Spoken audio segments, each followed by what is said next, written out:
So I was going to ask you, who or what are the biggest influences on your writing, whether that's other authors or other stories? I mean, obviously, you are into Star Wars and Star Trek. I imagine you were a fan of those things before you started writing in them. But like, as far as story, kinds of stories or genres or specific works or authors, what influenced you to begin writing and get into this world? Well, I started doing my own comics around the same time I started buying them. So age 6, I was doing my own comics. Okay.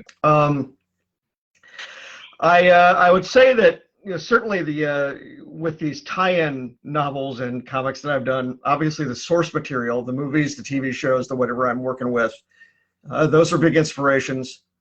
But then I also have other people who have written in those worlds. In comics, for example, excuse me, allergies. In comics, for example, Archie Goodwin wrote a lot of the early Marvel Star Wars comics, and that kind of showed me how you could make use of somebody else's sandbox. Jim Starlin, who created Thanos, did a great science fiction comic series called Dreadstar. I've drawn upon things that I enjoyed reading that I wanted to kind of communicate the same feel of. Okay. Yeah. A lot of us have been fans first, and then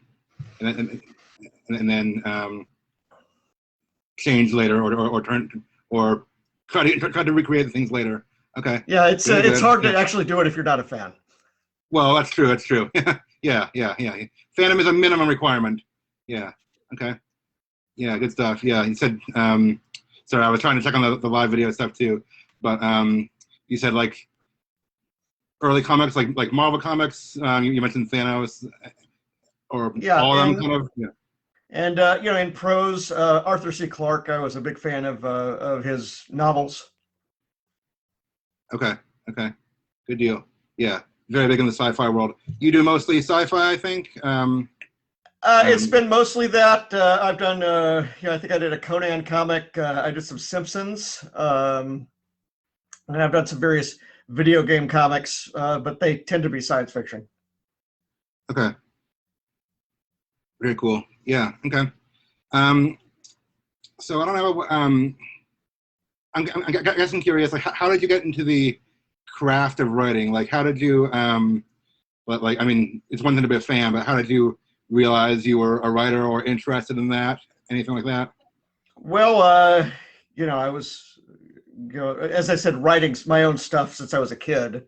Even typing out, little novels on my, Smith Corona typewriter. And then, of course, later on, I got a home computer, and that just caused me to do a lot more. I was a journalist, so I was used to working on deadline. Okay. I did my own fanzines. Later on, after I was in the in the journalism business for a while, I got a job working for Comics Buyer's Guide and Comics Retailer Magazine, which the trade magazine for the comics industry. And that helped me make some connections later on. Sure. As well as giving me more writing experience. Okay. Yeah, you start small and build your way up, kind of thing. More or less.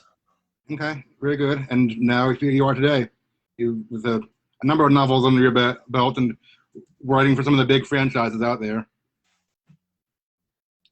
Okay. I was getting a thing that said people weren't able to see your video, but it's just it just came on apparently, so I'm not sure. I think we're past the technology difficulties, so sorry for being distracted. But it seems to be working now. Okay, so I was going to ask you, what's the biggest struggle for you with the craft or the process of writing or editing? I mean, I know people say things like finding time and things like that, but in addition to that, like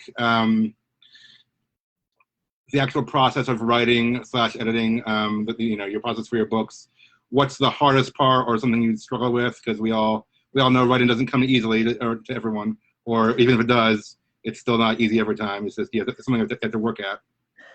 The hardest part is usually the plotting, figuring out what the story is going to be about, and coming up with the the structure, the summary before you actually write the book.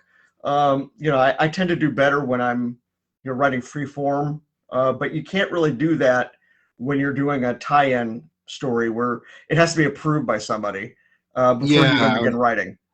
I wanted to find out how that works. Yeah, so I mean, there's approvals you have to go through. It is just a lot easier to once the plotting is done, the actual writing in the manuscript or the comic book is much easier. It's just Okay. that initial part of it that is kind of a logic puzzle. So you're not really a plotter by nature necessarily. More of a straight person. I can do it. I'm good at it. I don't always enjoy it. That's fair. That's fair. That's okay. Yeah. And in writing, we kind of have different camps. We talk about the plotters versus the pantsers, and like those who fly by the seat of their pants. Yeah. I would imagine it's different when you're doing a tie-in novel, or I mean, I obviously haven't done that yet, other than fan fiction and such. But like, I read Star Wars Kenobi, for instance, which is basically, for anyone who doesn't know, it's Obi-Wan Kenobi's story after Revenge of the Sith. He goes to Tatooine, and he's of course watching over Luke. And I know it's not officially canon anymore, but don't worry about that. It's a Star Wars story. So like that one, you basically had to get approved by, I don't know, whoever's in charge of the canon or whoever's in charge of the Star Wars timeline, I guess. Well, there's Lucasfilm and then also the publishers. Yeah. Okay. And they want to know basically where you're going with it, what you're going to do with it, so you don't do anything crazy to the timeline, I guess. Exactly. Makes sense. Okay. I'm skipping around a little bit, but while we're on the topic, we'll just make sure it works. I was going to ask. Well, I've asked people before about how they find like the right editor or publisher. I guess in this case, a publisher. But I'd kind of like to know more than that. How did you get involved with the big franchises like Star Wars, Star Trek, and Marvel? Like you were, I guess you were doing things on your own first, and kind of got picked up by them. Well, I had been editing the magazines for the comics industry, for almost 10 years when Marvel approached and asked if I wanted to do something for this new talent program that they had called Epic in 2003, and I wrote my first comic book for them called Crimson Dynamo. That led to me, that led to me getting a year on Iron Man. Iron Man led to me getting Star Wars comics. Okay. So it's one door opens the next. Yeah. So again, doing the guide for a while. So you didn't approach Marvel or anything. They came to you. Is that yeah, in that case. Okay. I think I might have read some of the like the first issue or so of Crimson Dynamo. You said early 2000s. Yeah, that would have come out in September of 2003. Okay. I sort of started at the top. That's not normal. That's not a usual way to go. But it worked for me. So okay.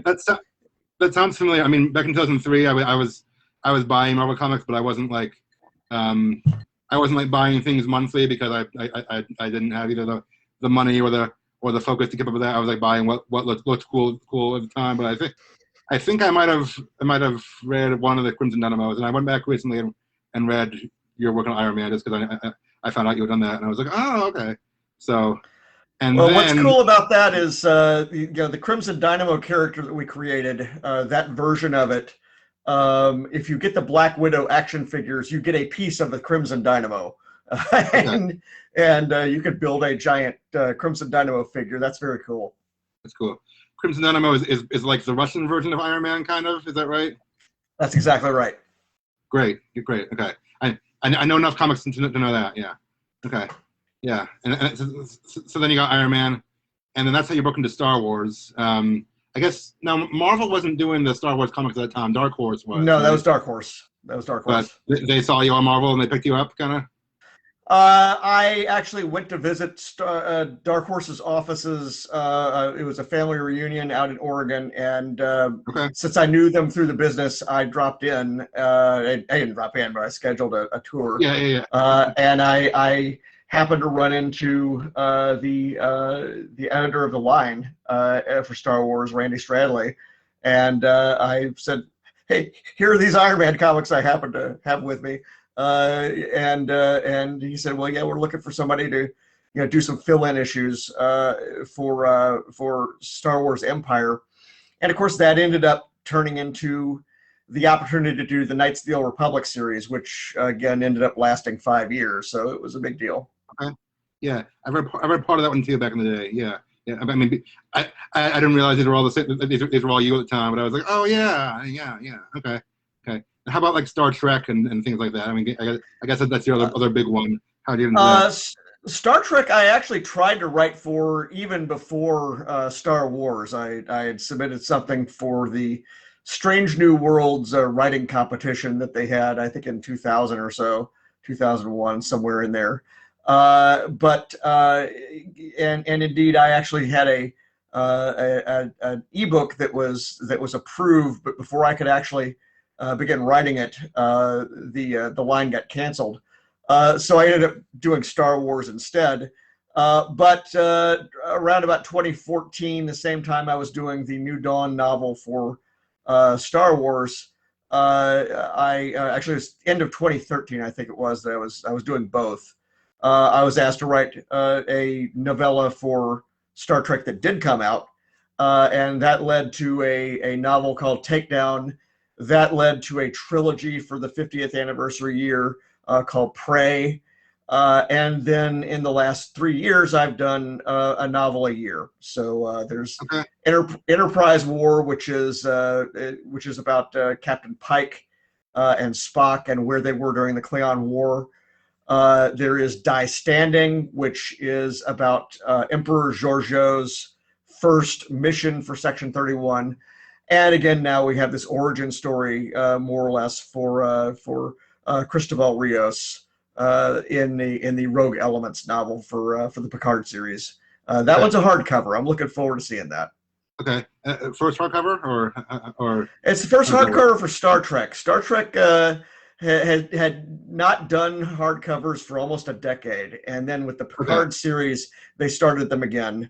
No, I think Kenobi would have been my first hardcover. Okay. I didn't realize that. I'm more of a Star Wars guy. I like Star Trek, but I have not read all the haven't read any Star Trek books. I have a shelf full of Star Wars books. But if you like my stuff in one place, you're going to like it the other place. Okay. Good to know. Good to know. Have you written anything like like of your own, like original characters, or yeah? Or is that something you're trying to do? In 2013, I wrote a serialized novel called Overdraft. It was something where it was by Amazon's science fiction imprint, so by default it couldn't get into bookstores, and so it was an interesting experience. I will probably return to those characters one day in a different format because I have the rights back. And I'll get that back into print again. But no, I have various projects of my own that I do work on, and it just happens that every time Hollywood comes calling, or some licensed thing comes calling, kind of a big deal there. Well, I drop everything and go to that. Sure, I would too, I'm sure. Okay, what's the premise of you said it's called Overdraft? Yeah, Overdraft is sort of Aliens meets Wall Street. It's a stockbroker in the future who accidentally bankrupts his interstellar corporation through his rogue trading, and the corporation, rather than go into bankruptcy, the security team grabs him and takes him to the takes him to the frontier with them to serve as their trader, as their leading trade representative, to try to get their money back one planet at a time. And so that was a fun book, and I hope to do more with it at some point. Okay, great. Let's see. I think I was going to ask you, what's one thing I asked you about struggles in writing. What's your biggest strength in writing, or what's one thing that you think your books do really well? I enjoy dialogue. I enjoy humor. I'm my secret is I'm kind of a comedy writer. The stuff that I've done that's been darker, I try to put some humor even in that. But for example, with the Rogue Elements novel that's coming out in August, I specifically said I wanted to do a book that's fun. I wrote this book during the pandemic. I figured the world needed a break, absolutely.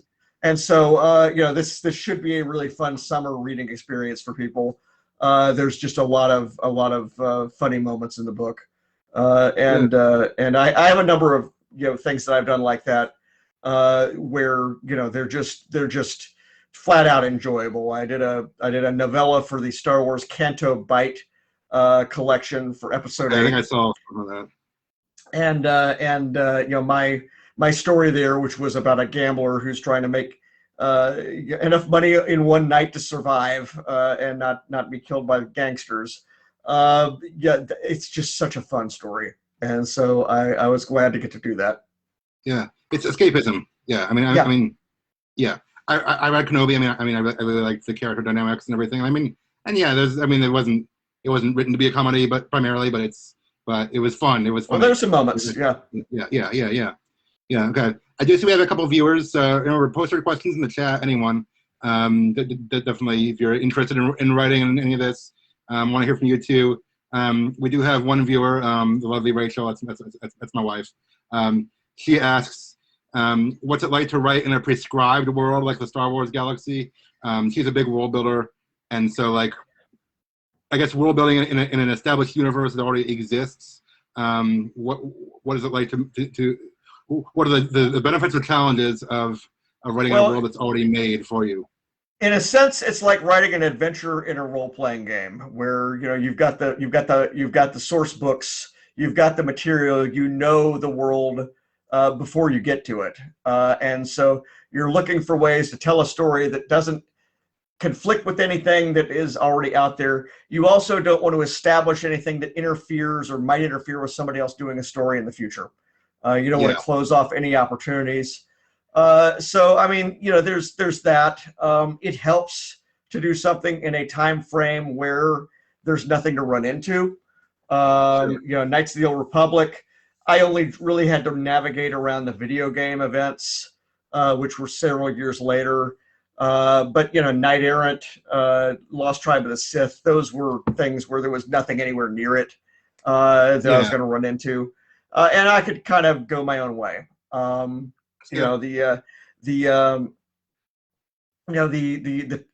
two Trek novels before the current one, Enterprise War and Die Standing, those were set in very prescribed parts of the time frame where I couldn't go before or after it, and I had to kind of mind what was going on in the TV series around it. Less of a problem with Rogue Elements because it is set significantly before the Picard show, and there's just a lot of space there, so a lot of time. The book is one of the longest. It is the longest novel I've ever written. So it's and I needed all those words. It is. Yeah, no, I believe that. It takes place over a couple of years of the character's life, and even so, there's a bunch of years left that nobody's looked at. Okay, cool. Yeah, what was I gonna say? I know the Star Wars Old Republic stuff. They took place thousands of years before the movies. So So a lot of room. And I mean, you're not the only one who's written for that. It was a big thing they did for a while, but a lot of room there. I guess with something like Kenobi, having read it, I ask as a fan, and I've heard people say things like this in other comics and other franchises, but is it frustrating or at all knowing? I mean, I guess how it ends, you can't do anything.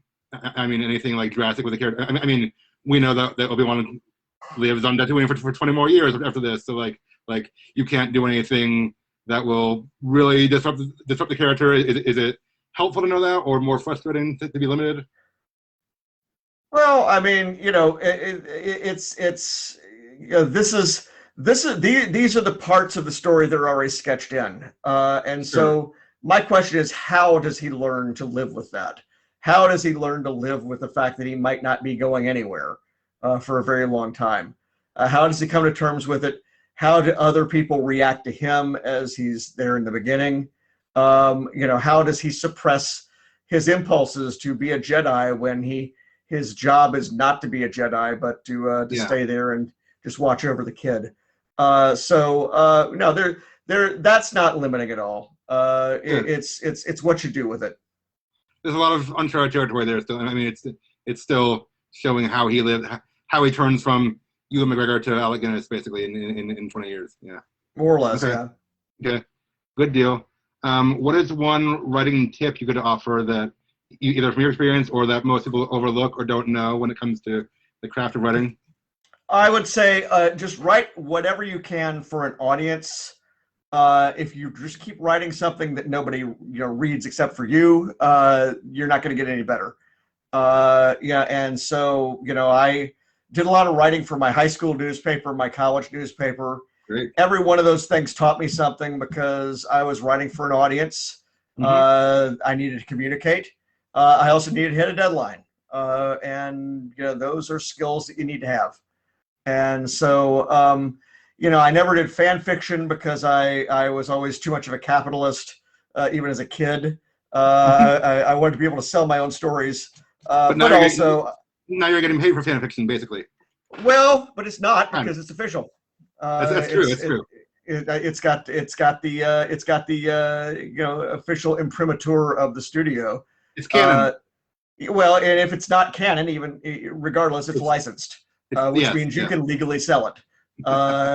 And so, but again, that's not to say anything about that fan fiction can't be helpful because again, it allows people a chance to be read. It allows people a chance. .net and things like that I've used in the past. People can get feedback about their writing. Any way that they can get that's fine. It's just those stories, they'll never be officially published. That just doesn't work that way. Yeah.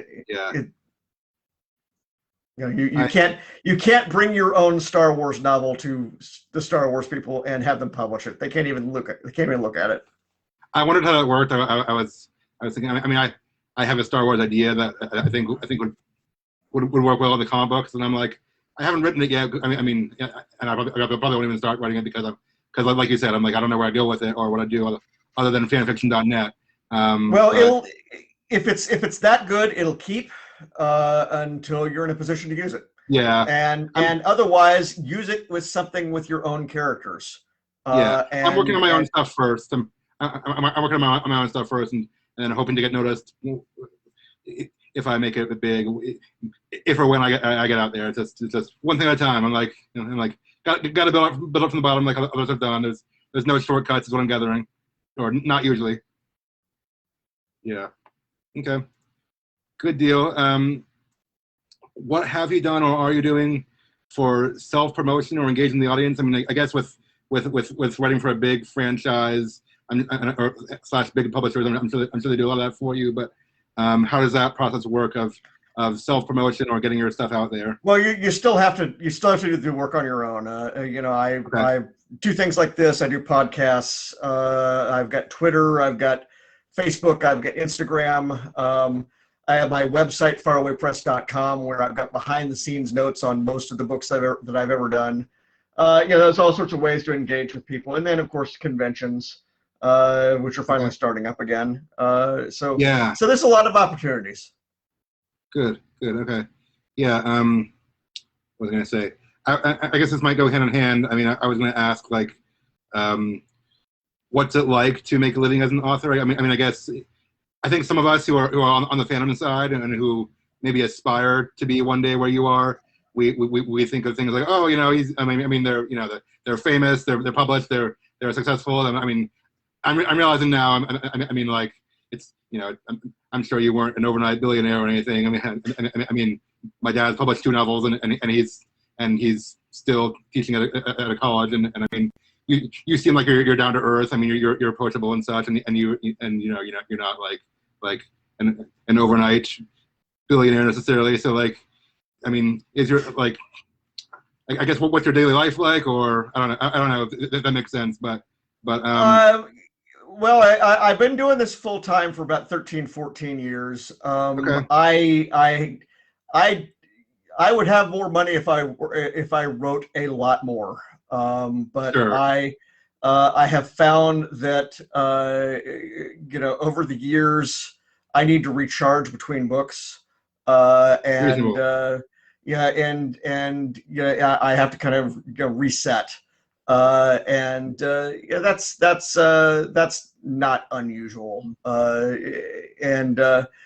also, the thing to keep in mind with, particularly with the tie-in fiction, is, uh, yes, you get the benefit of the name recognition of Star Wars, Star Trek, Battlestar Galactica, Planet of the Apes, but then you don't actually own it. So, when TV comes to call saying, what can you sell us, for Netflix or whatever, you don't have anything. So it's a different kind of model there, Different ballgame. and Yeah. yeah. So, but no, I mean, my daily, routine is if I'm whether I'm on deadline or not, I tend to handle all my PR and email and everything in the morning, and do most of my writing in the afternoon and evening. Okay. But you still you're doing it full time, and I mean, do you like Yeah. work on your writing every day? There's periods between books where you're not working so Well, much. yeah, the last few months I've been after that last novel came out, yeah, they're not, or that went to the publisher. They're never quite done because you have to do multiple rounds of proofreading, Oh yeah. and each time that comes back, that's a week. That's because you've got to reread the whole book again, and so that kind of stuff is cycling. Yeah, I do have a website about comics history called comicron.com, Okay. and I spend a lot of time on that in between projects.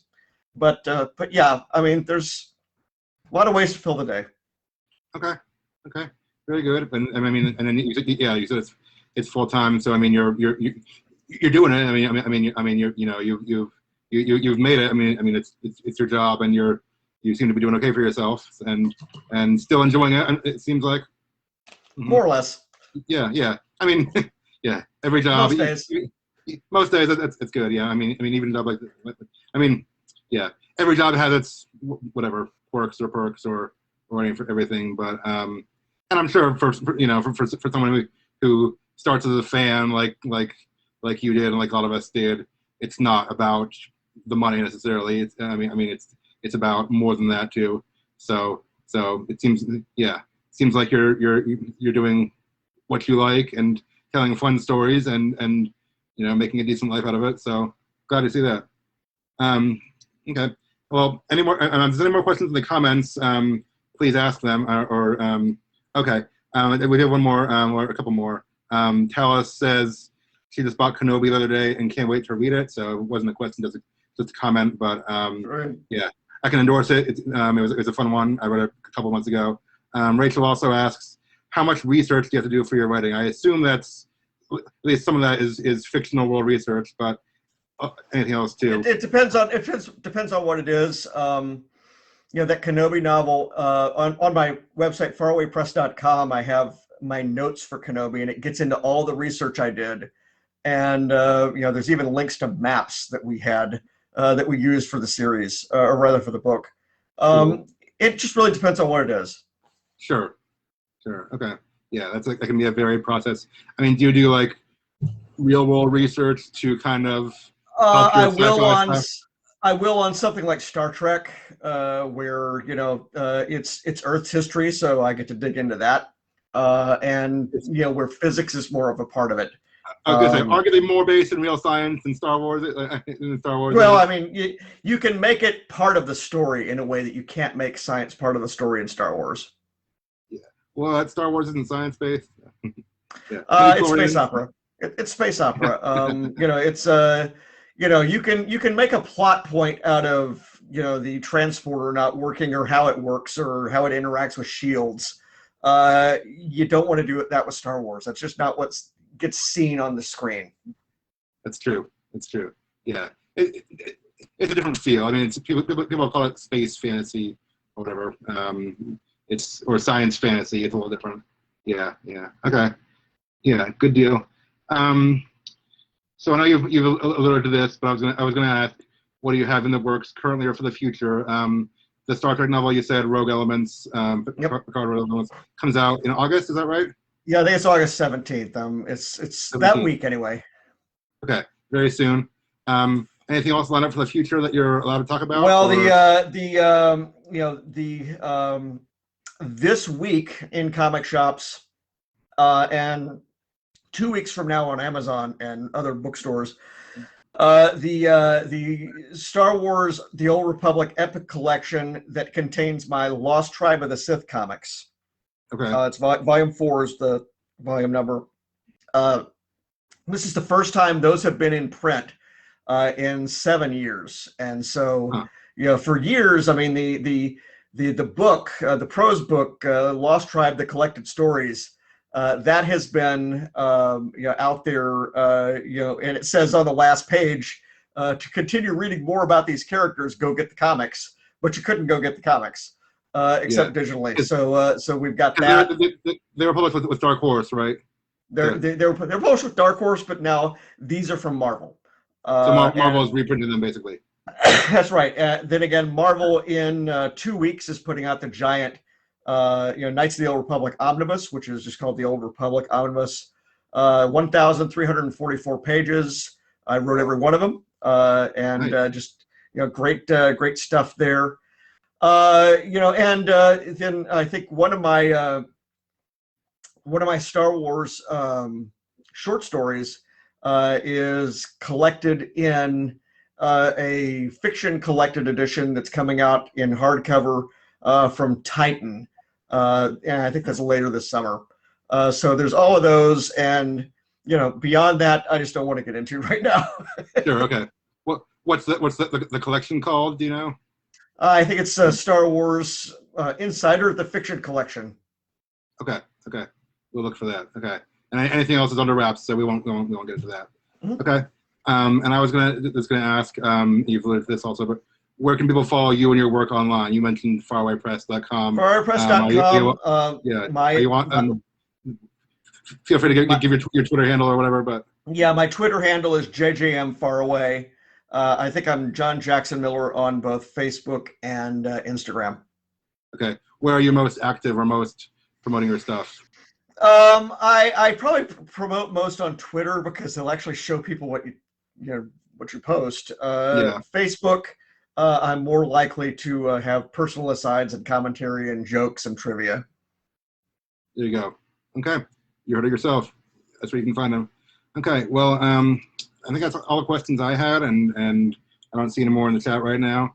Any last comments about fandom or your writing or anything like that?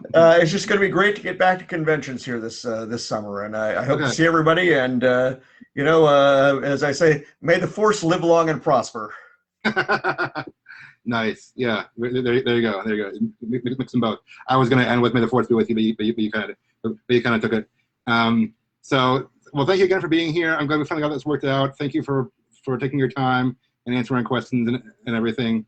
To anyone watching out there, like my page, Samuel N. Harris, for future discussions and content for writers. Hope to do more interviews and more chats like this, or sign up for my mailing list. If you go to my page, Samuel N. Harris, that top link with the Chipper Maker link, there's you can sign up. You'll get a free sample of my novel, Fractured Heroes, and updates of future things for writers too. So thank you everyone for watching today. Thank you for participating. Thank you so much, John, for being here with us. And I'll say it anyway. May the Force be with you too. All right. Have a good one. Thank you so much. Bye.